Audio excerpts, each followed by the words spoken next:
When Lucien chased after his white moonlight abroad, I begged him not to leave, but he didn't even look back. A year later, I got married, and Lucien flew back. Seeing my wedding ring, the usually arrogant Lucien broke down. He forced a smile and said, "Rose, did you take it off yourself, or do you want me to take it off for you?" His voice was trembling. "If you want a ring, I'll buy you one. Just throw this one away, please." I had a small wedding, only inviting a dozen or so close friends and family for a meal. My husband pampered me. He made sure I didn't have to lift a finger. He entertained the guests while I sat chatting with my best friend. Nellie, my best friend, was deeply moved when she saw me get married. She sighed, "I thought you'd wait for Lucien your whole life." I smiled and lowered my head. "I thought so too." She asked, "Does Lucien know you're married?" I shook my head. "He doesn't know. There's no need for him to know." She paused, then said, "I heard Lucien went crazy last night, booking a flight to come back overnight." I didn't respond. He must have been in such a rush, because his white moonlight ran away again. Just like before, when she got angry with Lucien, she ran abroad. Lucien booked a flight right in front of me, planning to go after her. I was on my period, wrapped in blankets, feeling cold all over.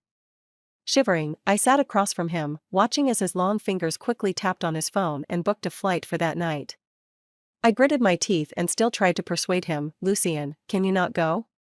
Lucien looked at me with his dark, clear eyes, and smiled casually. "You stay at home like a good girl. I'll bring you back a gift." He lifted my chin, softly kissed my lips, then wrapped me up in the blanket. "Do you want a necklace or a bracelet?" I didn't say anything. Lucien liked to give jewelry as gifts. He had given me many pieces, but never a ring. He didn't give Marina many gifts, but every time, it was always a ring. I took a deep breath, looking at his handsome, slim face, his fair skin, and still, I wanted to stop him. "Really, can't you stay?" Lucien's smile faded slightly. He patted my head. "You know what our relationship is." I froze in place, unable to respond. Lucien was the one I pursued back then.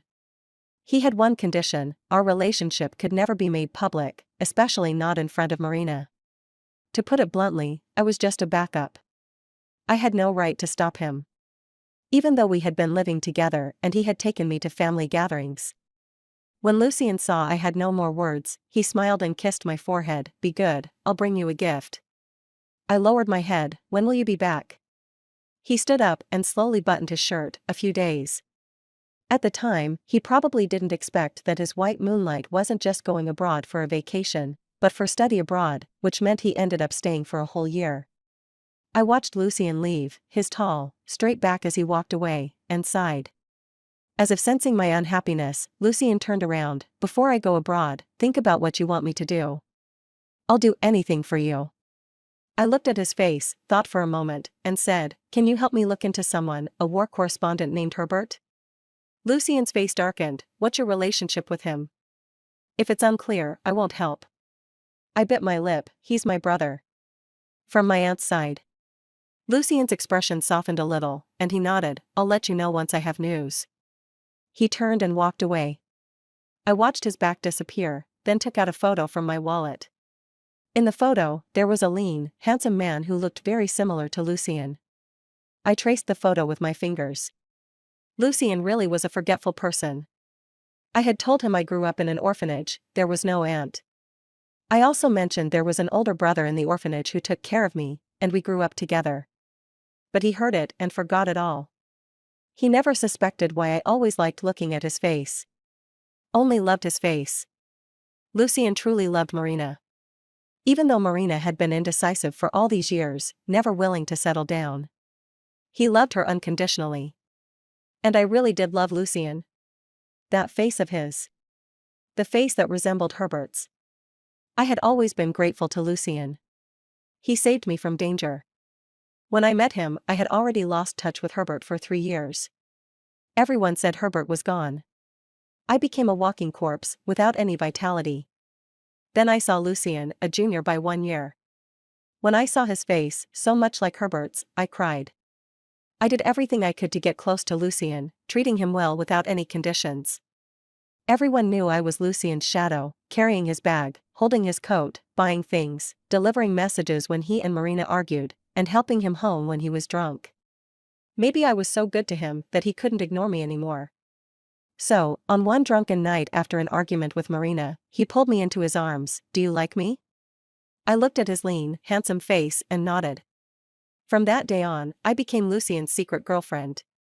If being a backup could be called a girlfriend. I was with him for years. Lucien and Marina didn't end up together, but we lived together. Sometimes, Lucien would hug me and sigh, "Rose, you're the best woman for me. You don't even care about my money." I laughed. "If you want to give it to me, I wouldn't refuse." "But you don't spend my money," Lucien said, his sharp, dark eyes fixed on me. "You don't wear the jewelry I buy, and you don't force me to make our relationship public." He said, "Sometimes I even feel like you're treating me as a backup too." I tapped his nose, laughing as I buried my face in his chest. Whether I was a backup or not didn't matter. We'd been through 6 years together. Those 6 years meant a lot to me. But Lucien didn't think so. He still loved Marina so much. If Marina called him in the middle of the night, drunk, Lucien would immediately get dressed and go to pick her up. Before, Lucien would just leave without explaining anything. But later, he started explaining himself, his face betraying a hint of guilt.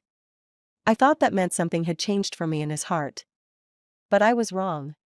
He still chased after Marina abroad, not giving me any chance to keep him. And he was gone for a year. Lucien actually came back once during that time. He was drunk and asked me to pick him up.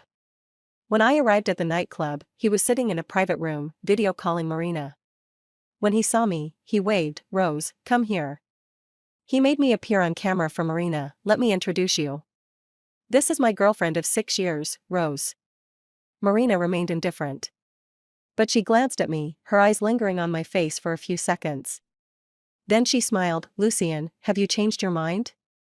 Lucien smiled too. "Yeah. I'm leaving my gentle, virtuous wife behind. Why would I keep sticking to you, getting cold shoulders?"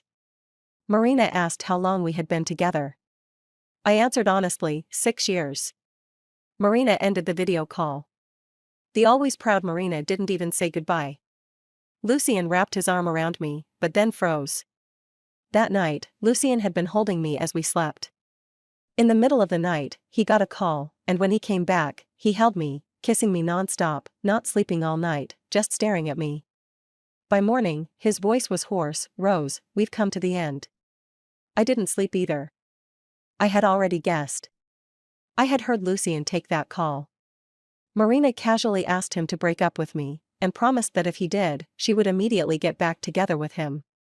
I knew I wasn't as important to Lucien as Marina was. I nodded, not wanting things to get ugly. I turned away and wiped my eyes. Lucien held me from behind, tight enough that I could barely breathe. He whispered in my ear, "Your aunt's son. I have news. He didn't die. He's just lost his memory and is abroad." I froze all over. I turned around. "Can you bring him back?" Lucien kissed my lips one last time. "I can. It's what I owe you." The next day, he flew off to be with Marina. And then, a few days later, I saw Herbert. He was being treated by the best doctors at the best hospital in the country. His memory came back quickly, and he remembered me. Herbert had been injured and lost his memory while saving a child in a bombed area. After I woke up, the first thing he did was hug me. His gentle voice echoed in my ear, "These 10 years that I've been gone, I'm sorry you had to suffer." Tears immediately welled up in my eyes. My heart, so empty before, quietly filled up at this moment.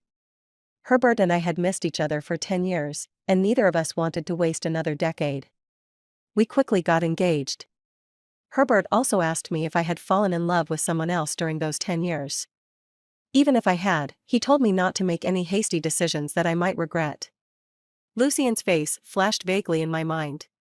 But it disappeared just as quickly. I shook my head and smiled, saying I hadn't. I traced the scar on Herbert's body, the one he got while rescuing children in a war zone, and repeated, "I haven't." Before Herbert asked, I had dreamed several times, and in every dream, Lucien appeared. In my dreams, Lucien would look at me with a mocking smile, telling me not to get the wrong idea. It still left a sour feeling in my heart. But time passed, and I stopped dreaming of Lucien. Those 6 years seemed to have blown away like the wind. Sometimes, my best friend Nellie would ask if I ever thought about Lucien. I'd stay silent for a few seconds, then shake my head. I hope he and Marina are doing well together, I said. It's best if we both forget each other. At least, I had truly left him behind, forgotten in my mind. But a few days later, while Herbert and I were having dinner, we ran into one of Lucien's classmates.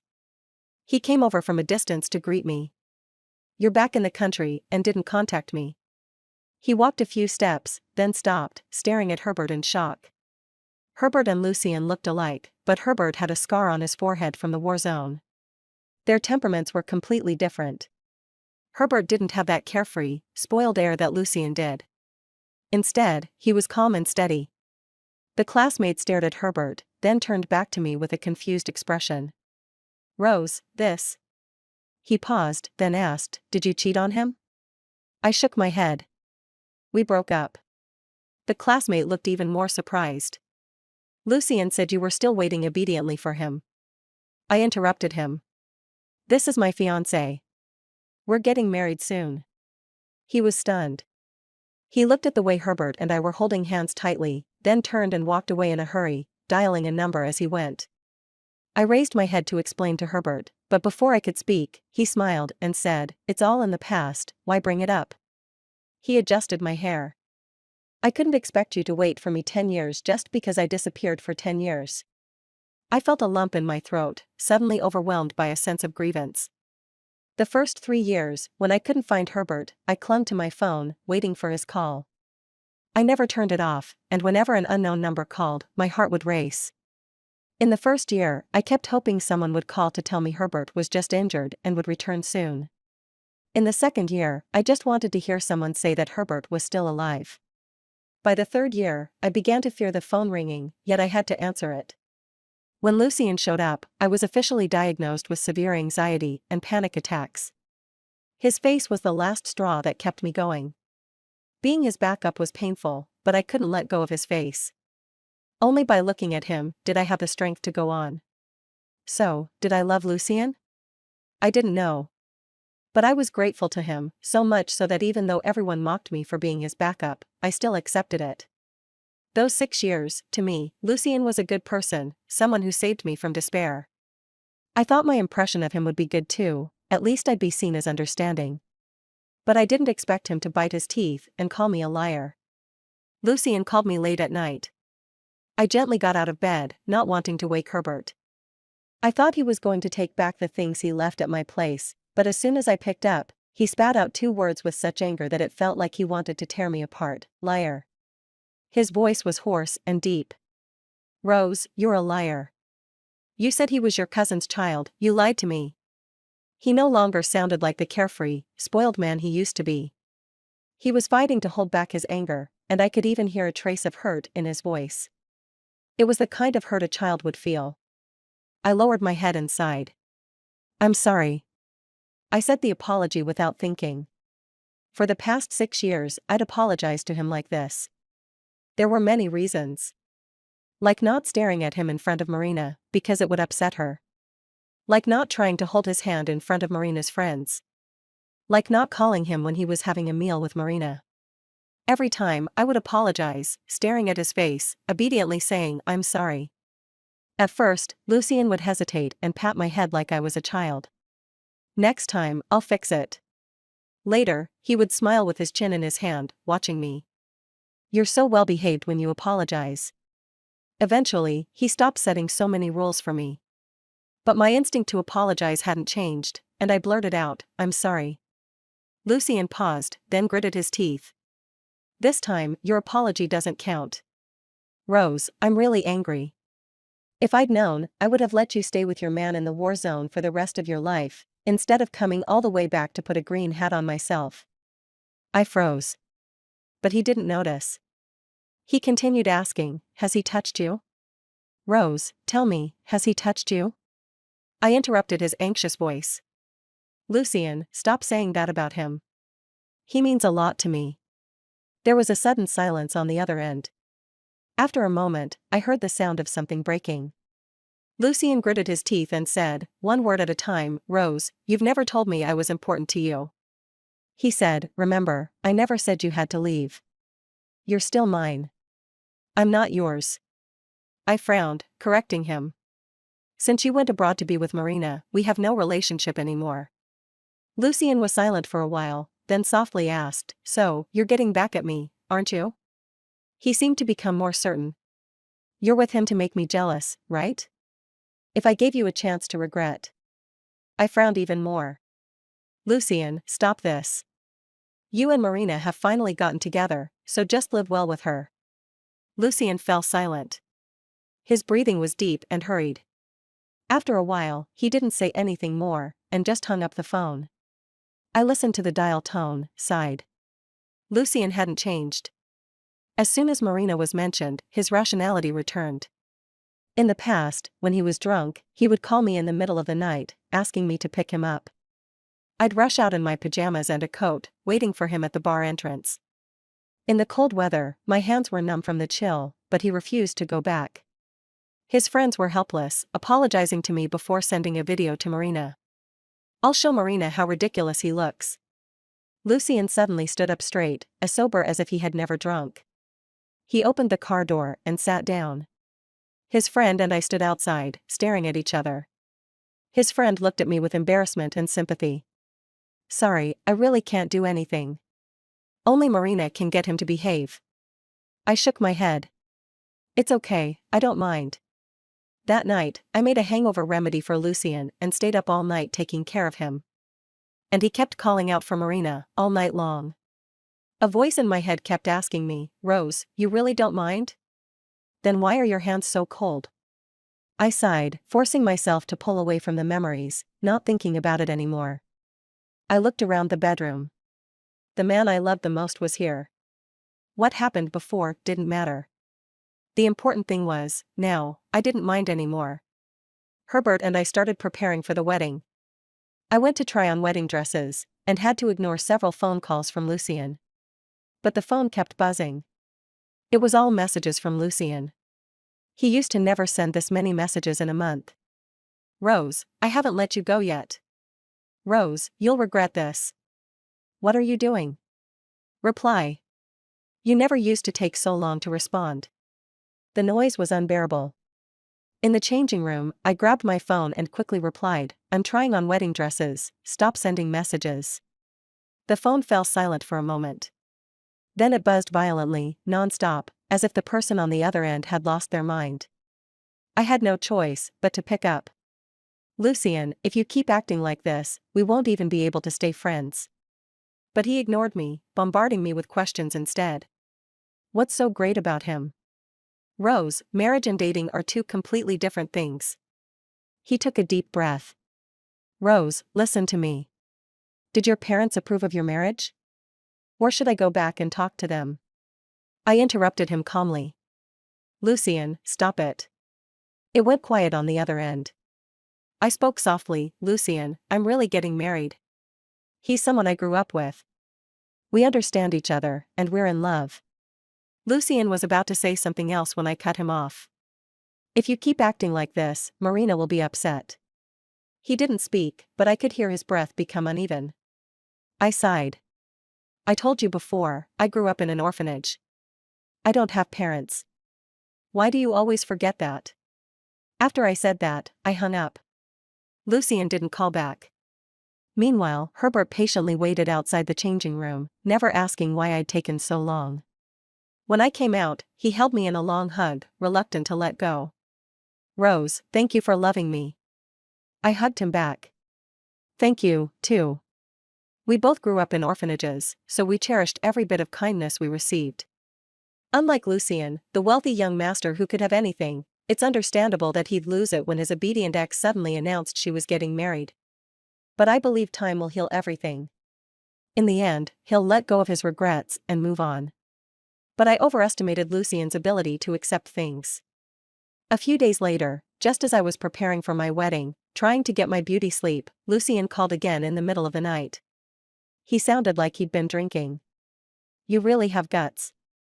I was already annoyed and was considering blocking him. He spoke slowly, his voice hoarse and low. Back then, why didn't I just take a look at the photo?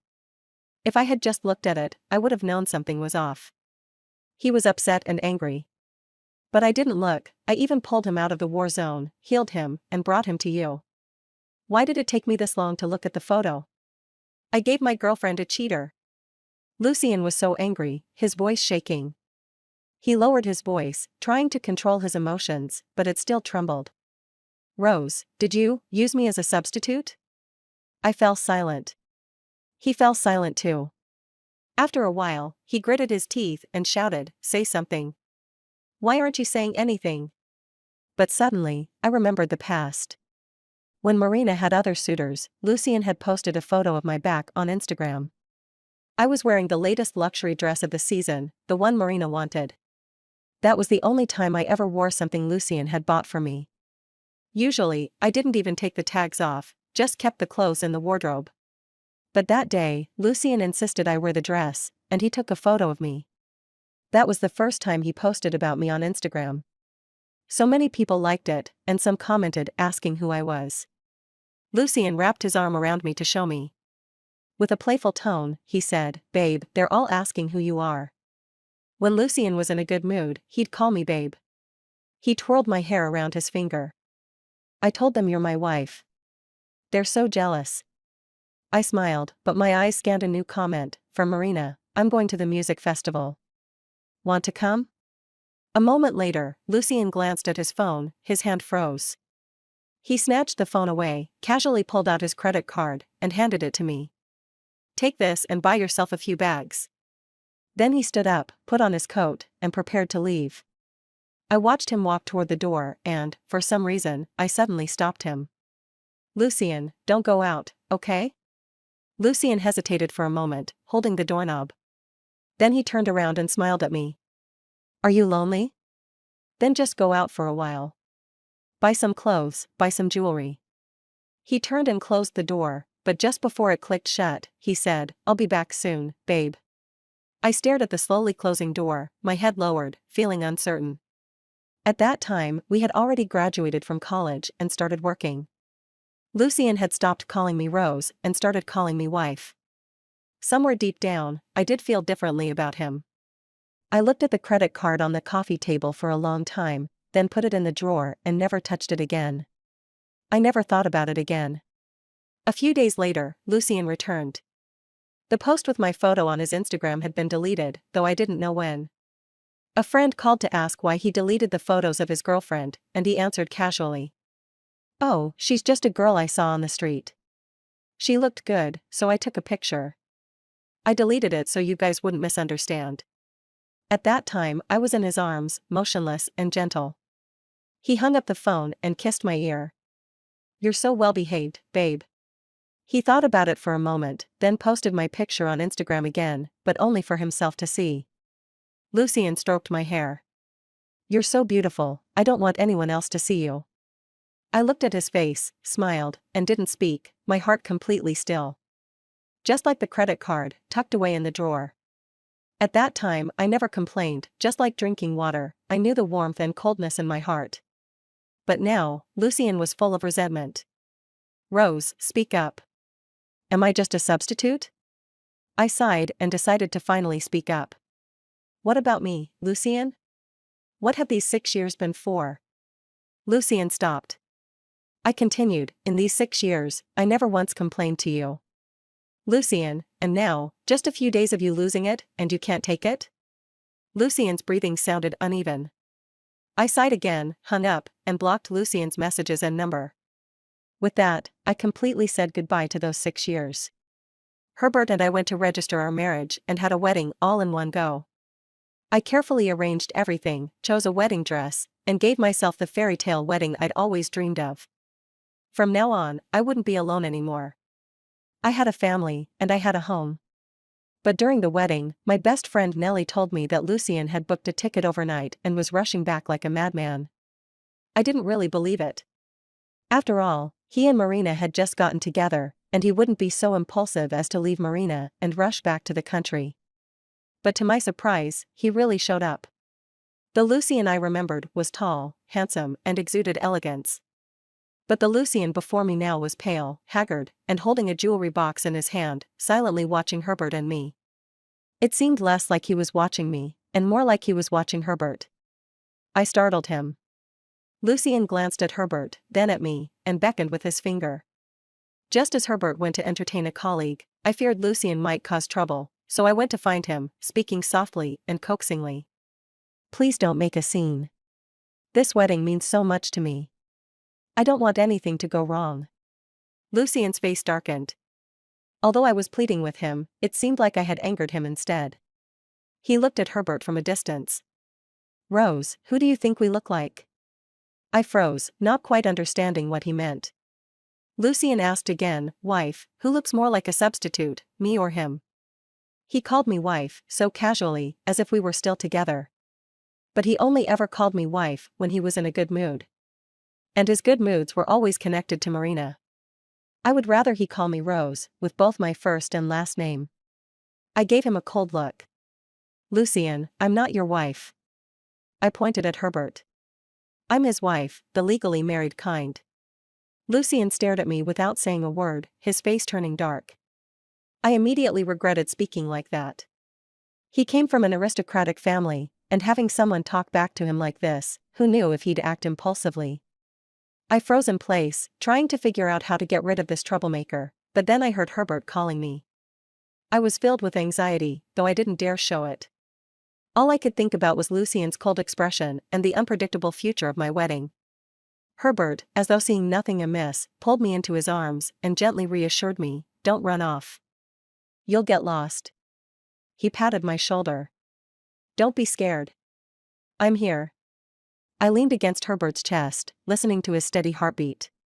My anxiety seemed to vanish and I smiled, nodding. Herbert lowered his head and kissed my lips, a brief peck that I immediately returned, wrapping my arms around him. As long as Herbert was here, what did it matter if the wedding went smoothly or not? With Herbert by my side, I was afraid of nothing. I kissed him deeply, pouring all my feelings into it. When the kiss ended, I realized Lucian was gone. There was no scene as I had expected. He had quietly left. Nellie later said that Lucian had hurried away, looking like he was fleeing from some wild animal. Then, a message popped up on my phone from an unfamiliar number. You've never smiled at me like that. Nellie, still beside me, was gesturing with her hands. Lucian looks like he's been triggered. I've never seen him so disheveled. He even stumbled a little. What happened to him? I shook my head, not saying anything, linking my arm with Herbert's and refusing to let go. We had relied on each other when we were young, shared our hearts in adolescence, and now, we were finally together as a couple. What happened to anyone else didn't matter. What mattered was, I was with the person I loved. When Lucian left, he had Nellie bring me the ring. Nellie sneered. Now he remembers to buy a ring. What was he doing before? Nellie really didn't like Lucian. She had always disapproved of me being with him, frustrated by how I couldn't see through him, but she was powerless to change it. Lucian had always been generous with me, sending necklaces, bracelets, earrings, and brooches, each different from the last. But there was never a ring. One time, during dinner, Nellie jokingly asked Lucian when he was going to give me a ring. Lucian made a phone call, and before long, a driver arrived with an emerald necklace. Nellie was so furious that her hand was shaking. I said, a ring? Rose has been with you for years, doesn't she deserve a ring? Lucian casually draped his hand over my chair, his body language oozing ownership. He leaned back nonchalantly, looking like he didn't care at all. She'll have it eventually. What are you so anxious about? He lifted my chin and smiled at me, promising, in 10 years, I'll give you a ring. I lowered my head, smiling quietly, without responding. I suddenly missed Herbert. Herbert wouldn't make promises with a flippant smile. No matter how similar their faces were, they were not the same person. After that dinner, I tried to distance myself from Lucian. I ignored his calls, didn't reply to his texts, changed my door code, and stopped visiting him. But a few days later, Lucian had a flare-up of his stomach problems and sent me a video. His face was pale and haggard. I suddenly remembered how Herbert had looked, just before he went missing in the war zone. Was he also this exhausted? I couldn't control myself. Despite Nellie's disapproving glare, I still went to see Lucien. His apartment was littered with empty bottles. I didn't know how much he'd drunk while I'd been avoiding him. I sighed and began cleaning up, making porridge, washing clothes, peeling apples, taking care of him until he felt better. Lucien grabbed my hand. "Don't avoid me. Rose, I didn't lie to you. I'll buy you a ring within 10 years. He gestured, a big diamond, like this. I smiled. Then why not now? Lucien went silent. After a long pause, he said softly, right now, I have an obsession to deal with. He pulled me into his arms and held me close, his heartbeat quickening. Rose, I'm not lying. Wait for me 10 years. I looked at his face, but said nothing. Lucien pulled me even closer, like he was afraid I might run away. We've agreed, 10 years. I rested my head against his strong chest, listening to his heartbeat. The heartbeat never lies. 10 years later, on our wedding night, Herbert and I barely slept. The next morning, I went downstairs to dump the used little umbrellas while Herbert was still asleep, my face flushed with embarrassment. As soon as I stepped down, I saw Lucien. He was standing by his Ferrari, his chin covered in stubble, his eyes bloodshot, and cigarette butts scattered all over the ground. I didn't know how many cigarettes he'd smoked. He glanced at the transparent trash bag in my hand, then turned his face away, not wanting to look. His voice was hoarse beyond belief. Rose, I waited all night, watching the lights go off in your room. All the pride had drained from him. His gaze avoided the trash bag, but it couldn't avoid the red marks on my neck. The once proud young master, now staring at my neck like he had lost something precious, his eyes reddening. His voice cracked with desperation. Rose, I'm sick. I feel terrible. In the past, when he said that, I would drop everything to take care of him. I would cook for him, peel apples, feed him medicine, take his temperature. But now, all I could say was, buy some medicine and take it. Lucien staggered a little, his eyes reddening even more. Lucien's family was wealthy, and to protect him from kidnapping, they had trained him in martial arts since he was a child. He was tough, used to pain, and proud of it. But now, one tear fell from his eye, and he didn't even wipe it away, just staring at me.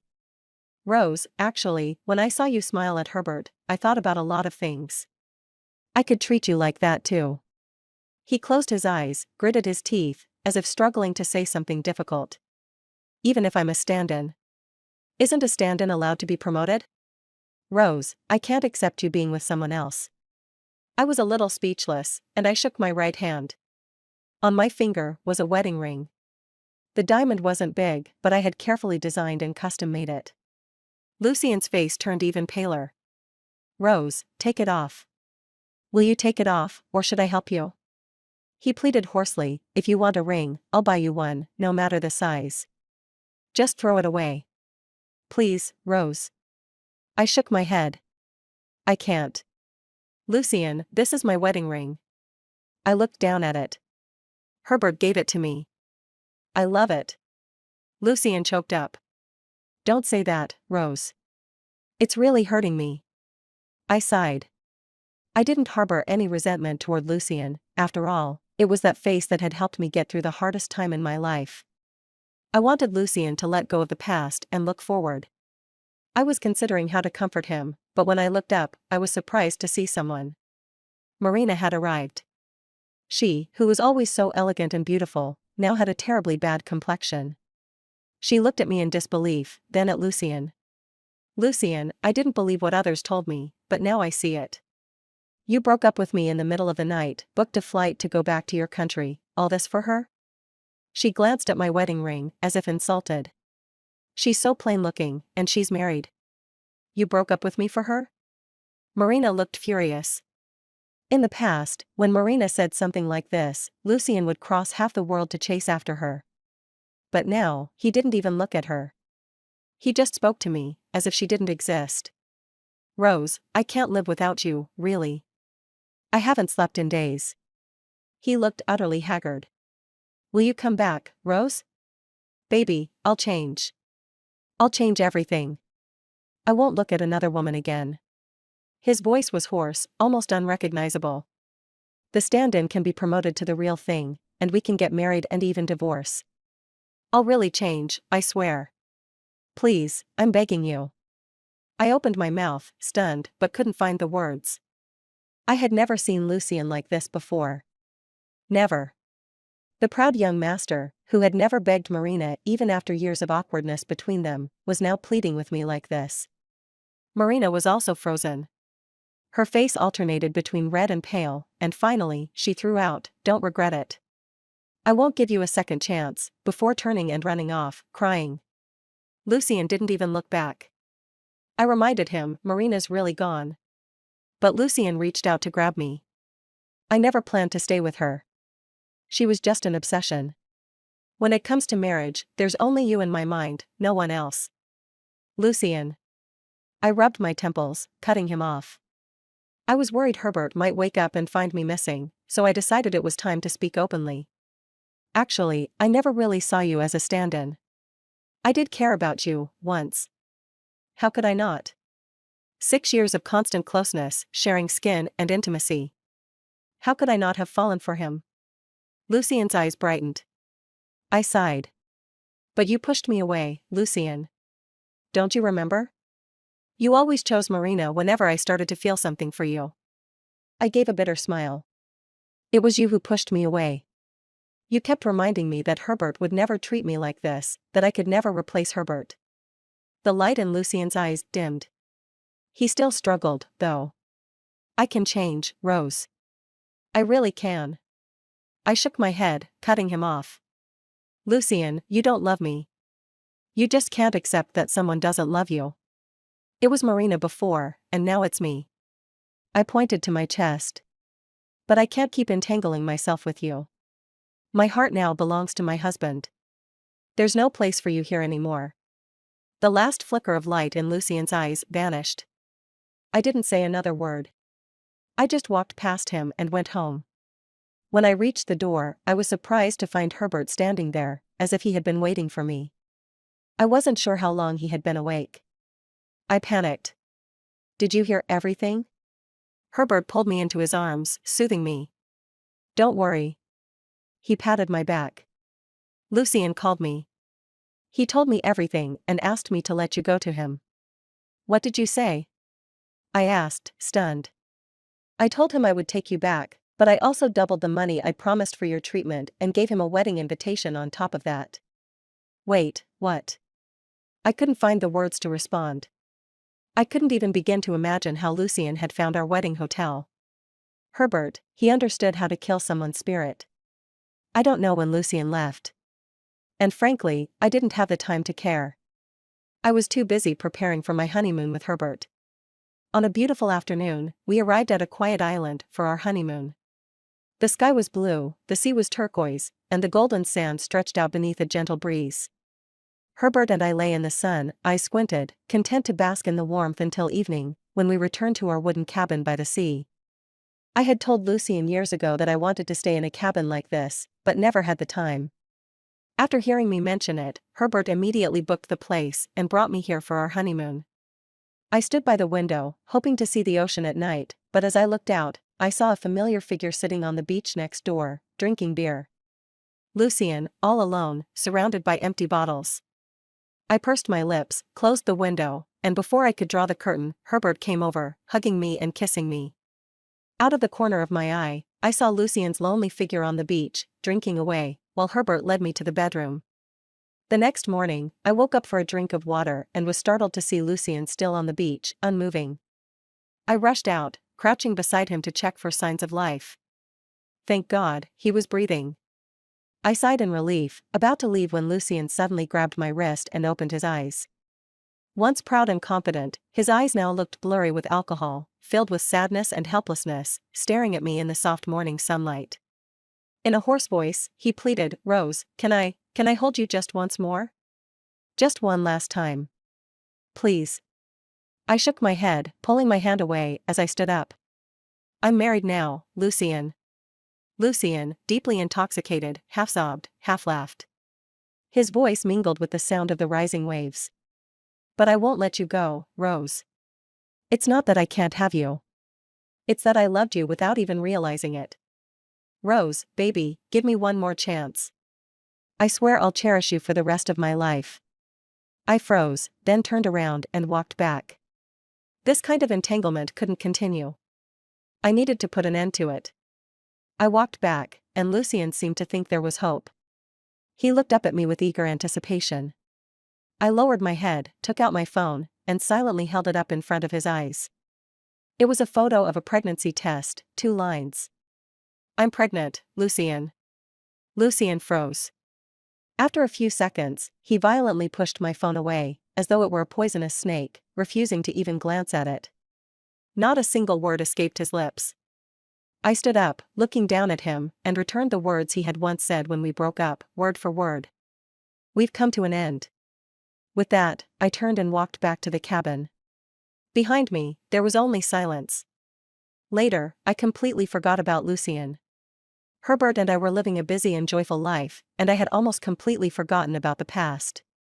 10 months later, I got pregnant and gave birth to a daughter. At the baby's 100-day banquet, Herbert was proudly showing off our daughter, grinning from ear to ear. I sat off to the side, watching Herbert with our daughter, and felt warmth spread through my heart. A server from the banquet hall ran over and handed me a delicate gift box. "Excuse me, ma'am, this was just delivered by a gentleman who asked me to give it to you." Thinking it might be a gift from one of Herbert's friends for the baby's 100-day celebration, I thanked the server and took the box. I opened it to see what was inside. Inside were 2 items. One was a gold pendant, shining brightly. The other was a huge pigeon egg-sized ring. The ring looked very familiar to me. Nellie leaned over to take a look and exclaimed, "Isn't this the ring Lucien gave you when you got married? He asked me to give it to you. Do you want me to return it to him?" I froze, unsure of how to respond. After a moment, I snapped out of it and grabbed the gift box, rushing out after him, but I was still a step too late. I saw Lucien's tall, slender figure getting into his familiar sports car, and the engine roared as he drove off. Nellie followed me outside and sighed, "If he'd done this sooner, you two wouldn't have." I shook my head and smiled. "What are you talking about? There's no such thing as what if. What's missed is missed. There are no what ifs, and there's no going back." I returned to the banquet hall, looking at my husband and daughter, feeling even more grateful for them. Herbert came over, hugged me, and asked, "Is there something on my face? Why do you keep staring at me?" I shook my head and leaned into his embrace. "I'm just grateful I didn't miss out on you. I didn't miss out on my true happiness." End.